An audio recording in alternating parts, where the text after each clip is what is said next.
Hello everyone, welcome back to online study on. आज हम इस वीडियो में बात करने वाले हैं केंद्रीय बजट। तो देखिए फ्रेंड्स, काफ़ी समय के बाद हम इस टॉपिक को लेकर के आ रहे हैं, लेकिन एग्ज़ाम से पहले एक बार इस टॉपिक को देखना बहुत ज़्यादा ज़रूरी होता है। और इसमें जो भी पॉइंट्स इंपॉर्टेंट है आपके एग्ज़ाम्स के लिए, वो सब कुछ मैंने इंक्लूड किया और ये हमारा नोट्स का कलेक्शन है।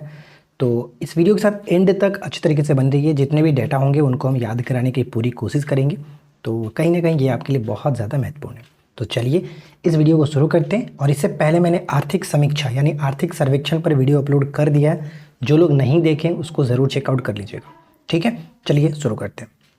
तो फ्रेंड्स, आगे बढ़ने से पहले मैं आपको एक छोटा सा इन्फॉर्मेशन दे दूं कि 69 बीपीएससी बैच जो हमारे एप्लीकेशंस पे चल रहा है, उसका ऑफर का लास्ट डेट है आज 28 जुलाई। और ये ऑफर में आपको सिर्फ और सिर्फ 199 रुपये में मिल रहा है। पूरी स्टडी मटेरियल आपको मिल जाएगी 69 बीपीएससी के लिए, और बिहार स्पेशल भी आपको इसमें इंक्लूड मिल जाएगा, ठीक है। और अगर आप आज इस जो बैच को ज्वाइन नहीं करते हैं तो कल के बाद इस बैच की प्राइस 349 होने वाली है, जो कि शायद आप लेने में थोड़ा सा दिक्कत हो।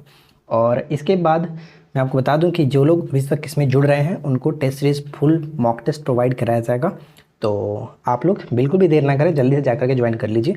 वीडियो के नीचे डिस्क्रिप्शन में एप्लीकेशन का लिंक दिया गया, आप वहाँ से डाउनलोड करिए, लॉगिन करिए, स्टोर सेक्शन में जा करके आप इस बैच को ज्वाइन कर सकते हैं। तो देखिए फ्रेंड्स, मैंने यहाँ पे केंद्रीय बजट 2023-24 से रिलेटेड हर इंपॉर्टेंट पॉइंट्स को इंक्लूड कर दिया है, कवर किया। सबसे पहले तो हम लोग बजट के बारे में कुछ महत्वपूर्ण जानकारी जानेंगे जो कि स्टैटिक के रूप में इंपॉर्टेंट होगा। उसके बाद हम लोग आगे बढ़ेंगे तो 2023-24 का जो न्यू केंद्रीय बजट है, इसके बारे में जो इसके महत्वपूर्ण पॉइंट्स हैं उनको कवर करेंगे, ठीक है। सबसे पहला पॉइंट्स आपका ये आता है कि जो ये नया बजट है 23-24, इसको पेश कब किया गया, किसने किया? तो 1 फरवरी 2023 को ये पेश किया गया था। वित्त मंत्री निर्मला सीतारमण ने अपना 5वां बजट इन्होंने पेश किया, यानी इन्होंने अपने 5वां बजट पेश किया। तो पहला बजट इन्होंने कब पेश किया था? 2014 में इन्होंने अपना पहला बजट पेश किया था, ठीक है। अब यहाँ पे देखिए बजट की बात आ रही है। तो बजट का अर्थ क्या होता है? बजट जो शब्द है इसका अर्थ होता है चमड़े का थैला। बजट जो शब्द होता है इसका अर्थ होता है चमड़े का थैला, ठीक है। भारतीय बजट व्यवस्था के जनक के रूप में हम लोग किसको जानते हैं? भारतीय बजट व्यवस्था के जनक के रूप में जेम्स विल्सन को जाना जाता है। और भारत में पहला बजट पेश किया गया था 18 फरवरी 1860 को जेम्स विल्सन के द्वारा। तो यहाँ तक तो आपको कोई दिक्कत नहीं होना चाहिए। और ये जो केंद्रीय बजट 2023-24 है, ये अमृतकाल का पहला बजट कहा जाता है। और इस वर्ष भारत की आर्थिक विकास दर 7% रहने का अनुमान है। ये सबसे महत्वपूर्ण पॉइंट्स बनेगा आपका। भारत की आर्थिक विकास दर कितने प्रतिशत रहने का अनुमान है? 7% रहने का अनुमान लगाया जा रहा है। देखिए सबसे पहले तो हम आपको ये नोट्स कंप्लीट कराएंगे, ठीक है। पूरी तरह से अच्छे तरीके से आप इसको वीडियो को देखेंगे, समझेंगे। और इसके बाद हम एक और वीडियो लाएंगे जिसमें MCQ फॉर्मेट होगा, ताकि आप इस वीडियो को देख करके जो भी डेटा आपको बताया जाएगा उनको याद रखिए। उसके बाद MCQ के थ्रू आप टेस्ट लगाएंगे, तब आपको प्रॉपर तरीके से ये वीडियो कंप्लीट हो पाएगी, ठीक है। और जो लोग को इसका PDF चाहिए वो आपको एप्लीकेशन पे ही मिलेगा, कोर्स में मिलेगा। तो जो लोग ज्वाइन नहीं किए जल्दी से ज्वाइन कर लीजिएगा, आपको सारी PDF वहीं पे मिल जाएगी। अब देखिए, स्वतंत्रता के बाद देश का पहला बजट किसने प्रस्तुत किया था? स्वतंत्रता के बाद देश का पहला बजट 26 नवंबर 1947 को RK शनमुखम शेट्टी के द्वारा पेश किया गया था। जबकि गणतंत्र भारत का पहला बजट, जब गणतंत्र हुआ 26 जनवरी 1950 को, उसके बाद भारत का पहला बजट 28 फरवरी 1950 को जॉन मथाई के द्वारा प्रस्तुत किया गया था। तो ये दोनों प्रश्न हमेशा पूछ जाते हैं, दोनों को याद रखेंगे। सबसे ज़्यादा बजट किसने पेश किया? तो मोरारजी देसाई ने 10 बार इन्होंने बजट पेश किया। अब देखिए यहाँ पे 3 पॉइंट्स दिए गए जो कि बहुत ज़्यादा महत्वपूर्ण है। 2016 तक रेल बजट अलग से पेश किया जाता था। 1924 से ही ऐसा प्रावधान था कि रेल बजट को अलग पेश किया जाएगा आम बजट से। लेकिन 21 सितंबर 2016 को आम बजट के साथ रेल बजट को विलय की मंजूरी मिली। यानी अभी हाल ही में ये आपका बिहार SSC CGL मेंस में क्वेश्चंस आया हुआ था। 21 सितंबर 2016 को आम बजट के साथ रेल बजट को विलय कर मंजूरी मिली। और पहला जो बजट हुआ संयुक्त बजट पेश किया गया 1 फरवरी 2017 को, पहला संयुक्त बजट पेश किया गया। तो ये 3 पॉइंट्स बहुत ज़्यादा इंपॉर्टेंट है, इन्हें याद रखना है, ठीक है। क्लियर है? 1924 से जो कि शुरू हुई थी दोनों अलग अलग पेश करने की, 2016 तक दोनों अलग अलग पेश हुआ। 2016 में 21 सितंबर 2016 को मंजूरी मिली कि अब दोनों बजट को एक साथ पेश किया जाएगा। और तब जाकर के पहला जो बजट है संयुक्त बजट पेश हुआ, रेल बजट और आम बजट दोनों एक साथ, वो 1 फरवरी 2016 को, ठीक है। यहाँ 1 फरवरी 2017 को। तो ये चीज़ क्लियर होना चाहिए। अब यहाँ पे देखिए बजट से संबंधित यानी इस वर्ष के बजट के सभी महत्वपूर्ण पॉइंट्स को कवर करेंगे। अब वीडियो स्टार्ट होता है ओरिजिनल तरीके से। तो वीडियो कर दीजिए लाइक और चैनल को कर लीजिए सब्सक्राइब, क्योंकि ये वीडियो बहुत ज़्यादा हेल्पफुल आपके लिए रहने वाला है। तो बजट 23-24 के महत्वपूर्ण तथ्य। सबसे पहला पॉइंट आपसे ये पूछेगा कि कुल व्यय कितना रखा गया था। तो देखिए, कुल व्यय को आप यहाँ तो दो तरीके से याद रख सकते हैं। एक तो पहला तरीका हुआ कि आप टोटल नंबर याद रख लीजिए 45,03,0947 97, ठीक है, 45,03,097। यहाँ पे ये भी कह सकते हैं कि 45,03,097, या फिर डायरेक्ट इसको याद रखिए 45,03 लाख करोड़। तो यही सबसे ज़्यादा इंपॉर्टेंट रहेगा, क्योंकि उतना याद रखने में थोड़ा सा वो कन्फ्यूजन होगा, दिक्कत होगा, भूल जाएंगे। लेकिन 45,03 ये याद रखेगा तो कहीं ना कहीं आपके लिए चल जाएगा। 45,03 लाख करोड़, ठीक है। इसमें राजस्व व्यय और पूंजीगत व्यय। राजस्व व्यय हमेशा ज़्यादा होता है, ध्यान रखिएगा। राजस्व व्यय 35,02,136 करोड़, जबकि पूंजीगत व्यय 10,009,961 करोड़। लेकिन सिर्फ और सिर्फ आप स्टार्टिंग के 2 डिजिट भी याद रख लेंगे ना, तो ये ऑप्शंस में आप क्लियर कर सकते हैं, ठीक है। ऑप्शंस में ऐसे बिल्कुल भी नहीं रहेगा कि स्टार्टिंग के 2 लेटर मैच करा करके बाद का 2 लेटर गलत करता है, ऐसा कभी नहीं होता है। सिर्फ और सिर्फ आप स्टार्टिंग के 2 लेटर याद रख लीजिए, उतना में भी काम चल जाएगा। 45,03 लाख करोड़ टोटल आपका व्यय होने वाला है, जिसमें राजस्व व्यय जो होगा 35,02 होगा, और पूंजीगत व्यय की बात करें तो 10,00, ये यस याद रखिए, करोड़ की बात कर रहे हैं, ठीक है। अब यहाँ पे कुल प्राप्तियाँ की बात करते हैं, तो कुल प्राप्तियाँ हो गया 47.2 लाख करोड़, 47.2 लाख करोड़, जिसमें राजस्व घाटा अगर बात करें तो राजस्व घाटा देखिए, यहाँ पे जो 3 पॉइंट्स मैं आपको बताने वाला हूँ, इसमें भी आता है आपका राजस्व प्राप्ति, पूंजीगत प्राप्ति, लेकिन वो इतना इंपॉर्टेंट नहीं है। सिर्फ और सिर्फ आपका कुल प्राप्ति याद रख लीजिए कितना है। कुल व्यय 45,0, जैसे 3 बताया मैंने, उसी तरह से कुल प्राप्तियाँ याद रखें 47,02 लाख करोड़। अब इसमें देखिए, राजकोषीय घाटा अगर आपसे पूछा जाए, राजस्व घाटा पूछा जाए या फिर प्राथमिक घाटा पूछा जाए, चांसेस हमेशा होता है, पूछा जाता रहता है। तो राजस्व घाटा कितना हुआ? 17.86 लाख करोड़, ठीक है, 17.86 लाख करोड़। जीडीपी का कुल कितना है, यानी टोटल जो जीडीपी आपका है उसका 5.9% है, 5.9%। अगर यही राजस्व घाटा पूछा है तो राजस्व घाटा 8.69 करोड़, 69 लाख करोड़, ठीक है, 8.69 लाख करोड़। उसी तरह से जीडीपी का कितना हिस्सा? जीडीपी का 2.9%, 2.9%। प्राथमिक घाटा कितना है? तो प्राथमिक घाटा 7.06 करोड़, 7.06। और यहाँ पे आपका जीडीपी का कुल कितना हिस्सा? 2.3%, 2.3%। देखिए, यहाँ पे ज़्यादातर पैसे से ज़्यादा जो कि आपका पूछा जाएगा प्रतिशत, कितना प्रतिशत, जीडीपी का कितना हिस्सा है। तो राजकोषीय जो घाटा है वो जीडीपी का 5.9% है, 5.9% है। राजस्व घाटा जीडीपी का 2.9% है, राजस्व घाटा जीडीपी का 2.9%, जबकि राजकोषीय घाटा 5.9% और प्राथमिक घाटा जो हुआ वो 2.3%। यानी देखिए, राजकोषीय जो घाटा होता है, इसका अर्थ अगर आप समझ जाएंगे तो ये याद रखने में दिक्कत नहीं होगा। राजकोषीय घाटा का मतलब हो गया, जो आप यहाँ पे पैसे देख रहे हैं 17,86,816, यानी 17.86 लाख करोड़ रुपया इस बार उधार या फिर कर्ज लिए जाएंगे, ये एक तरह का अनुमान होता है।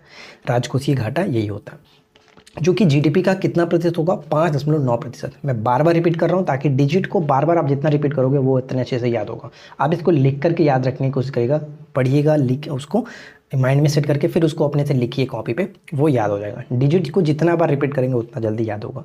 उसी तरह से राजकोषीय घाटा 2.9% और प्राथमिक घाटा 2.3%। आई होप अब तक तो ये अच्छे से क्लियर हो गया होगा। अब देखिए, यहाँ पे एक चीज़ याद रखना है कि जो बजट 2023-24 है, ये 7 प्राथमिकता इसमें दी गई है। 7 प्राथमिकताओं पर इसको पेश किया गया, जिसे सप्तऋषि नाम दिया गया, सप्तऋषि, जिसके बारे में हम एक एक करके आगे देखेंगे। 7 सप्तऋषि कौन कौन से। तो फिलहाल यहाँ पे हम बात करते हैं, अब इसमें जो पॉइंट है हमें जानना है वो।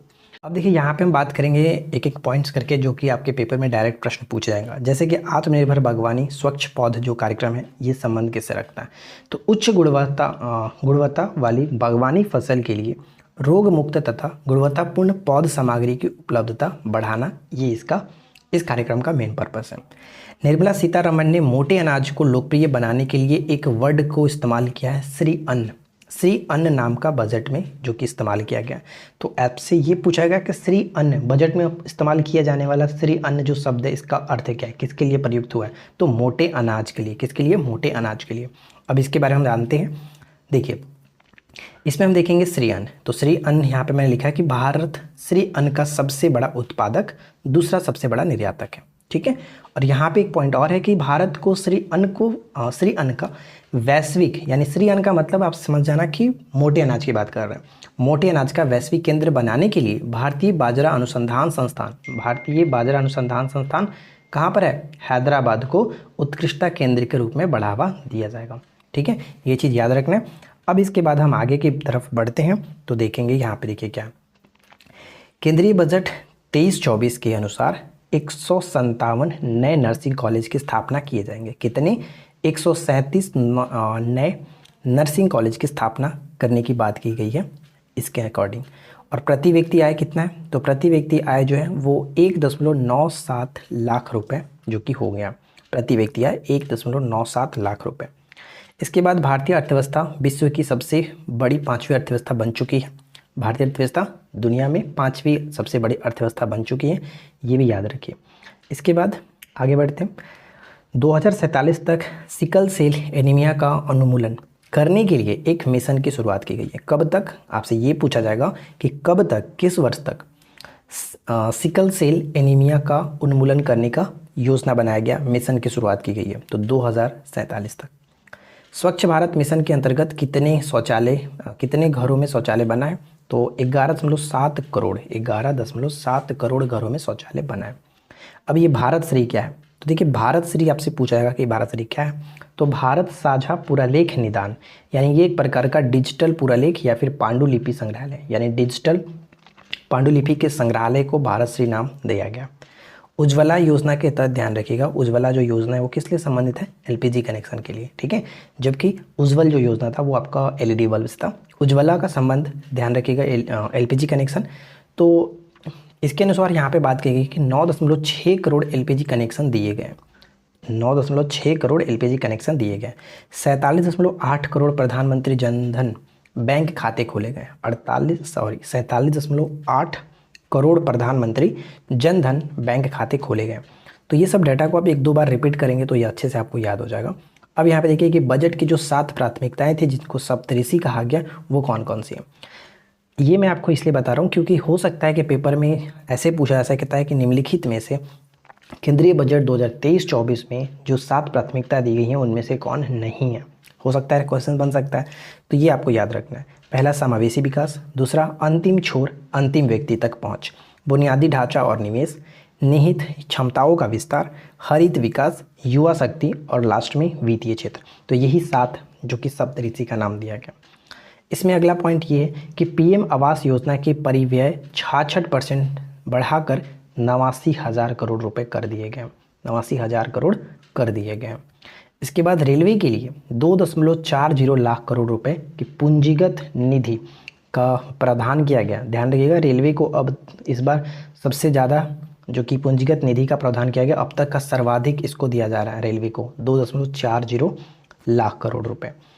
इसके बाद नेक्स्ट पॉइंट हमारा क्या, अगला पॉइंट है कि सूक्ष्म लघु और मध्यम उद्योग, बड़े व्यवसाय तथा चैरिटेबल ट्रस्टों के निकाय के लिए जो कि एक लॉकर बनाया गया जिसको निकॉय डिजिलॉकर कहा गया। निकॉय डिजिलॉकर की स्थापना की जाएगी जिससे आवश्यक दस्तावेजों को ऑनलाइन साझा और सुरक्षित रखने में आसानी होगी।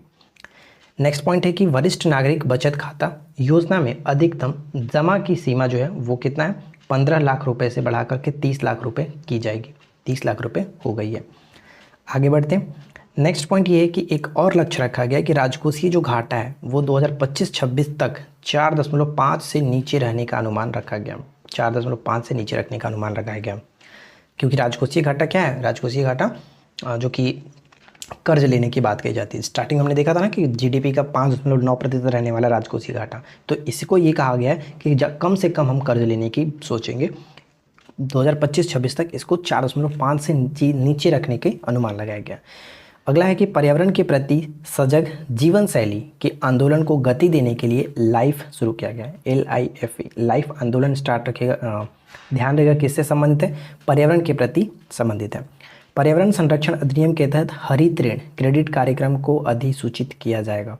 ठीक है, तो ये सब थोड़ा सा आपको वन लाइनर के फॉर्म में याद रखना है, क्योंकि एग्जाम्स में डायरेक्ट हो सकता है कथन के फॉर्मेट में पूछे कि निम्नलिखित में से कौन सा गलत है कौन सा सही है, तो वहाँ पे आपको ध्यान रखना है। पीएम प्रमाण, पीएम जो प्रणाम है ये क्या है, पीएम प्रणाम।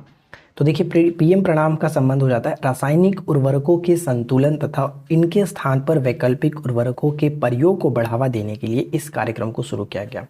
ठीक है, तो पीएम जो प्रणाम है ये संबंधित है रासायनिक उर्वरकों से संबंधित है। ठीक है, अब इसके बाद आता है मिस्टी। मिस्टी कार्यक्रम ध्यान रखिएगा, मैंग्रोव पौधारोपण के लिए तटीय पर्यावास और ठोस आमदनी के लिए मैंग्रोव पहल, जिसको मिस्टी नाम दिया गया। फुल फॉर्म यहाँ पे लिखा गया, mangrove initiative for shoreline habitats and tangible incomes. तो ये थोड़ा सा याद रखना है। मिस्टी का फुल फॉर्म तो नहीं पूछा जाएगा क्योंकि काफ़ी ज़्यादा लंबा है, लेकिन संबंधित किससे ये पूछा सकता है कि केंद्रीय बजट में मिस्टी का जिक्र हुआ है, ये किससे संबंधित है, तो मैंग्रोव पौधे के लिए। ठीक है, आगे बढ़ते हैं। अगला देखिए यहाँ पे क्या कह रहा है कि अगले 3 वर्षों में सरकार अमृत धरोहर योजना के माध्यम से आर्द्र भूमि और जैव विविधता को बढ़ावा देगी। यानी आर्द्र भूमि और जैव विविधता को बढ़ावा देने के लिए कौन सा योजना है, अमृत धरोहर योजना। वाइब्रेंट विलेज प्रोग्राम के अंतर्गत सीमावर्ती गांव में पर्यटन के बुनियादी ढांचों का विकास किया जाएगा और पर्यटन सुविधाएं प्रदान की जाएगी। वाइब्रेंट विलेज प्रोग्राम के अंतर्गत सीमावर्ती जो गांव होंगे उनके पर्यटन के बुनियादी ढांचों को विकास किया जाएगा और पर्यटन सुविधाएं प्रदान की जाएगी वाइब्रेंट विलेज प्रोग्राम के अंतर्गत। राइट, इसके बाद आगे बढ़ते हैं। नेक्स्ट पॉइंट है कि वर्ष 2022 में डिजिटल भुगतान के लेन देन में 76% की और मूल्य में 91% की वृद्धि हुई है। भारत जो विश्व में स्टार्टअप के लिए तीसरा सबसे बड़ा इकोसिस्टम है। स्टार्टअप के लिए विश्व में भारत जो है वो तीसरा सबसे बड़ा इकोसिस्टम बन चुका है। आई गोट कर्मयोगी क्या है, हाल ही में चर्चा में है बजट में, आई गॉट कार्यक्रम। तो आई गॉट कार्यक्रम जो है वो लाखों सरकारी कर्मचारियों को उनका कौशल बढ़ाने तथा केंद्रित सुविधाएं उपलब्ध कराने योग्य बनाने के लिए ऑनलाइन प्रशिक्षण मंच है, जिसको नाम दिया गया आई गॉट कर्मयोगी। ठीक है, आगे बढ़ते हैं। नेक्स्ट पॉइंट, 7 लाख रुपए तक की कमाई वालों पर कोई टैक्स नहीं लगेगा। ध्यान रखिएगा, 7 लाख रुपए तक की अगर आपका इनकम है तो उस पर कोई टैक्स नहीं लगेगा। पहले 5 लाख हुआ करता था, लेकिन अब इसको 7 लाख कर दिया गया। एक आता है योजना गोवर्धन योजना, जैसे कि गोवर्धन का फुल आप यहाँ पे देखेंगे, galvanisation organic bio agro resources धन, जिसमें क्या है कि 500 नए अवशिष्ट से आमदनी संयंत्र स्थापित किए जाएंगे। पूछा सकता है कि गोवर्धन योजना के अंतर्गत कितने नए अवशिष्ट से आमदनी संयंत्र स्थापित किए जाएंगे, तो 500। ठीक है, 500। जैव इनपुट संसाधन केंद्र कितने बनाए जाएंगे, 10,000। इसको स्थापित करने का क्या मतलब है, तो स्थापित किए जाएंगे जिससे क्या होगा कि राष्ट्रीय स्तर पर उर्वरक और कीटनाशक विनिर्माण नेटवर्क तैयार किए जाएंगे। यानी राष्ट्रीय स्तर पर इसको तैयार किया जाने में ये हेल्प करेगा। 10,000 जैव इनपुट संसाधन केंद्र बनाए जाएंगे। इसके बाद नेक्स्ट वन है कि अपर जो भद्रा परियोजना है ये कर्नाटक के साथ संबंध है। इसके लिए भी चर्चा किया गया है कि इसमें जो सिंचाई के लिए इसका इस्तेमाल किया जाता है, इसमें भी कुछ हेल्प किया जाएगा बजट से।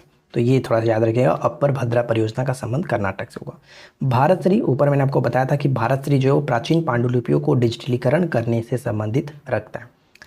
नेक्स्ट आगे बढ़ते हैं। अब इसमें देखिए प्रमुख योजनाओं के लिए जो धन आवंटन किया गया है, ज़्यादातर प्रश्न पूछे जाने के चांसेस यहीं पर होता है। कुछ में हमने ट्रिक लगाया है, कुछ में आपको याद रखना है, तो कोशिश करेंगे कि आपको याद हो जाए। प्रमुख योजनाओं के लिए धन आवंटन, तो देखिए जल जीवन मिशन के लिए कितना राशि आवंटित किया गया, तो 70,000 करोड़ आवंटित किया गया। तो हम ये याद रख सकते हैं, जैसे कि यहाँ पे 70,000 जो दिख रहा है, सिर्फ 70 याद रखना, 1000 करोड़ तो ये नॉर्मल बात है, होता ही है बजट में। ठीक है, रुपए की तो बात होती नहीं है, जब भी बात होती है लाख में करोड़ में तो ये होता है। तो बस आपको याद रखना है कि जो डिजिट है स्टार्टिंग का 70 वो याद रख लेते हैं। तो हम यहाँ पे ट्रिक के माध्यम से याद रखेंगे, 70 लोगों को जल पिलाना है। यानी बारात में 70 लोग आए हुए हैं, 70 लोगों को जल पिलाना है। जल जीवन मिशन के अंतर्गत यही है 70, बस 70 याद रखेंगे तो आपको ये 3 0 अपने से बैठा देना है, पूरा 70,000 करोड़। ठीक है, प्रधानमंत्री आवास योजना, प्रधानमंत्री आवास, तो यहाँ पे हम ट्रिक लगाएंगे ये कि प्रधानमंत्री के आवास में अलग अलग देशों के जो मतलब राष्ट्रपति भवन में तो आते हैं, लेकिन हम यहाँ पे ट्रिक लगाने के लिए ये करते हैं कि प्रधानमंत्री आवास में क्या होता है कि 79 और 59 हर तरह के हर उम्र के लोग आते रहते हैं। तो पीएम आवास में 79-59 उम्र के लोग आते रहते हैं। ऐसा कोई फिक्स नहीं है कि भाई इसी उम्र के आदमी आएंगे, कोई भी आता रहता है। तो पीएम आवास योजना में, या फिर कोई ये भी कह सकते हैं कि जब कोई प्रधानमंत्री बनता है तो उनका कोई एज फिक्स नहीं होता है कि वो कितने होंगे। तो 79-59, याद रखिए 79-59, राइट। देखिए अभी ऐसा नहीं है कि ये ट्रिक आपके माइंड में तुरंत से सेट हो जाएगा, एक दो बार आप सुनेंगे, एक दो बार रिपीट करेंगे, या फिर इससे बेटर आप समझ सकते हैं, कुछ बना सकते हैं, तो उस तरह से याद रख लीजिए, क्योंकि डिजिट को याद रखना बहुत मुश्किल होता है। तो हम यहाँ पे थोड़ा सा कोशिश किए। अब यहाँ पे देखिए पीएम किसान जो योजना है, इस पर 60,000 करोड़ आवंटित किए गए।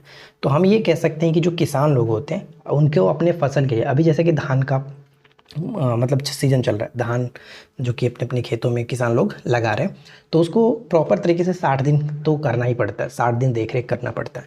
तो हम यहाँ पे कहेंगे कि किसानों को 60 दिन कड़ी मेहनत करनी पड़ती है। धान को अगर अच्छे तरीके से फसल को उगाना है तो 60 दिन कड़ी मेहनत करनी पड़ती है। तो 60 से 60,000 करोड़ याद रखिएगा। अमृत और स्मार्ट सिटीज़ मिशन पर कितना, 16,000 करोड़। तो यहाँ पे देखिए अमृत और स्मार्ट सिटीज़ है, तो हम यहाँ पे 160, जैसे कि ज़मीन होता है वो एकड़ में बात होता है, तो हम यहाँ पे कहेंगे कि 160 एकड़ ज़मीन पर अमरूद है और इसे स्मार्ट बनाना है। यानी इस जितना भी एकड़ ज़मीन है उसको स्मार्ट सिटीज़ के रूप में कन्वर्ट करना है। स्मार्ट ज़मीन जो है उसको स्मार्ट में तब्दील करना है। तो 160 एकड़ ज़मीन पर अमरूद है, तो ये याद रख लीजिए 160। तो आपको डायरेक्ट जब 160 करें तो वहाँ पे अपने से डिजिट इंक्लूड करिएगा। जैसे हमने यहाँ पे 70 कहा था तो 70,000 करोड़ हो गया, 60 जब कहें तो 60,000 करोड़ हो गया। और वही चीज़ यहाँ पर भी देखिएगा, जो 60,000 हम ऊपर में आपको बता रहे हैं पीएम किसान के तहत, तो मनरेगा में भी उतना ही है। पीएम किसान को 60,000 हो, यानी कि 60 दिन कड़ी मेहनत करना पड़ता है। तो मनरेगा में भी किसान की बात आती है, तो किसान में भी वहाँ पर हम क्या करेंगे, जो मजदूर होते हैं उनको भी आप यही कह लो कि उनको तो वैसे काम करने के लिए 100 दिन मिलता है, कम से कम तो 100 दिन, लेकिन हम यहाँ पर याद रखेंगे कि 60 दिन तो कड़ी मेहनत करनी पड़ती है। याद रखने के लिए सिर्फ बता रहा हूँ, ऐसा मत सोचना कि यार क्या क्या बता रहे हैं। आपको डायरेक्ट अगर डिजिट याद हो जाता है तो ये सब मेरी बातों को इग्नोर करो, ठीक है। चलिए इसके बाद है देखिए, अब यहाँ पे दो चीज़ बहुत ज़्यादा महत्वपूर्ण हो जाता है। पहला, राष्ट्रीय शिक्षा मिशन, इस पर कितना आवंटित किया गया, 38,953। इसमें कोई भी डिजिट मतलब कुछ ट्रिक लॉजिक नहीं लग रहा है, तो इसको आपको इसी तरह से याद रखना है। राष्ट्रीय शिक्षा मिशन पर 38,953 करोड़, 38,953 करोड़। और राष्ट्रीय स्वास्थ्य मिशन पर कितना, तो 36,785 करोड़, 36,785 करोड़। तो ये एक दो बार आप रिपीट करोगे तो ये याद हो जाएगा। 38,953 करोड़ जो कि शिक्षा पर, स्वास्थ्य की बात करें तो 36,785। स्वच्छ भारत मिशन पर कितना, तो 12,192। ये थोड़ा सा अंक आप देख रहे हैं, तो 12,192, ठीक है। यानी लास्ट में 1 2 फिर 1 9 2, ये 9 एक्स्ट्रा आ रहा है, तो बाकी को आप 12 लास्ट में 12, इस तरह से आप थोड़ा सा देख कर याद रखोगे तो याद हो जाएगा। राष्ट्रीय शिक्षा मिशन पर 12,192, ठीक है, 12,192 करोड़। प्रधानमंत्री फसल बीमा योजना पर कितना, 13,625, 13,625 करोड़, 13,625 करोड़। तो एक बार फिर से रिपीट कर लेते हैं 4 पॉइंट जो है इनको। मनरेगा तो आपको याद हो ही गया, जैसे किसान था उसी तरह से यहाँ पर भी है। राष्ट्रीय शिक्षा मिशन पर मैंने आपको बताया 38,953 करोड़। राष्ट्रीय स्वास्थ्य मिशन पर 36,785 करोड़। इसके बाद नेक्स्ट आता है स्वच्छ भारत मिशन की बात करते हैं, तो इसमें आपको बताया 12,192 करोड़। प्रधानमंत्री फसल बीमा 13,625 करोड़, 13,625, 13,625, हज़ार बीच में मत बोलो, 13,625 ये आप करोगे तो याद हो जाएगा। 36,785, 38,953, 6,000 टोटल हो गया। 12,192, इस तरह से आप बोलोगे तो ये आपको याद रहेगा। अब देखिए यहाँ पे विभिन्न मंत्रालयों के लिए आवंटित जो राशि है उनका यहाँ पे हम लोग थोड़ा सा कर लेते हैं। इसमें जो इंपॉर्टेंट है वो मैंने इंक्लूड किया, वैसे आपको बहुत सारे मंत्रालय मिल जाएंगे, लेकिन जो एग्जाम्स के लिए इंपॉर्टेंट है वो हम देख लेते हैं। शिक्षा मंत्रालय पर कितना है, सबसे ज़्यादा जो पूछा जाएगा वो चांसेस है शिक्षा मंत्रालय। तो शिक्षा मंत्रालय पर 1.13 लाख करोड़, शिक्षा मंत्रालय पर 1.13 लाख करोड़। रेल मंत्रालय की बात करते तो ऊपर हमने देखा था 2.40 समथिंग, उसमें कुछ और है इसलिए उसको 41 कर दिया गया, 2.41 लाख करोड़, ठीक है। रेलवे पर इस बार पहले की तुलना में सभी बार सर्वाधिक बजट इस बार दिया गया रेलवे को। गृह मंत्रालय की बात करते हैं तो 1.96, ठीक है, 1.96। कृषि और किसान कल्याण मंत्रालय, कृषि और किसान कल्याण जो है इसको 1.25 लाख करोड़, 1.25 लाख करोड़। रक्षा मंत्रालय की बात करते हैं तो 5.94 लाख करोड़। तो ये देखिए जो आप मंत्रालय देख रहे हैं इस पर जो राशि दिया जा रहा है वो एक बार में याद होने वाला नहीं है, एक दो बार रिपीट करते रहेंगे याद हो जाएगा। कुछ आप अलग से आप इसमें लगाइएगा तो याद हो जाएगा। ग्रामीण विकास मंत्रालय, तो ग्रामीण विकास मंत्रालय के अंतर्गत 1.60 संचार मंत्रालय की बात करते तो 1.23 लाख करोड़, 2-3 लाख करोड़। शिक्षा पर 1.13, कुछ तो बहुत ज़्यादा महत्वपूर्ण है, जैसे शिक्षा हो गया, रेल हो गया, और रक्षा मंत्रालय याद रखिए, संचार मंत्रालय याद रखिए, इन सभी पर इतना जो कि खर्च हुआ है। तो आई होप कि फ्रेंड्स आप लोगों को ये हमारा बजट्स का जो सेशन रहा अच्छा लगा होगा। उम्मीद है कि बजट से संबंधित सारे पॉइंट्स हमने इसमें कवर किया। अगर कुछ छूट भी जाता है तो आप उसको याद रख लीजिए या फिर आप नीचे मेंशन कर दीजिए अगर कुछ ज़्यादा महत्वपूर्ण है तो। हमने तो पूरी कोशिश की कि जो भी महत्वपूर्ण पॉइंट है वो हम डिस्कस करें, खास करके जो योजना पर खर्च हुआ है और जो विभिन्न मंत्रालय के पैसे दिए गए वही इंपॉर्टेंट रहता है, ठीक है। और बाकी ऊपर हमने जो वन लाइनर फॉर्म में क्वेश्चन देखे थे वो याद रखना, जैसे नर्सिंग के लिए 157 नए नर्सिंग खोले जाएंगे, वो इंपॉर्टेंट है। भारत श्री क्या है, जो कि पुराने पांडुलिपियों को डिजिटलाइज करने का एक संग्रहालय बनाना है, वो याद रखना है। अन्न श्री नाम जो दिया गया था वो क्या है, श्री अन्न जो नाम दिया गया अन्न श्री, तो वो एक बार का मोटे अनाज को कहा गया। तो ये छोटे छोटे जो पॉइंट हैं वो आपको ध्यान में रखना है, वही सब पूछे जाएंगे। तो आई होप ये वीडियो आपके लिए हेल्पफुल रही। वीडियो कैसा लगा नीचे कमेंट करके जरूर बताइएगा, और इसका एमसीक्यू के लिए कितने लोग तैयार हैं आप लोग कमेंट करके बताइए, ताकि हम जल्द से जल्द इसको एमसीक्यू लाएं और आपको अच्छी तरीके से याद भी हो जाए। तो मिलते हैं नेक्स्ट क्लास में। Thanks for watching, keep watching, keep learning, have a good day.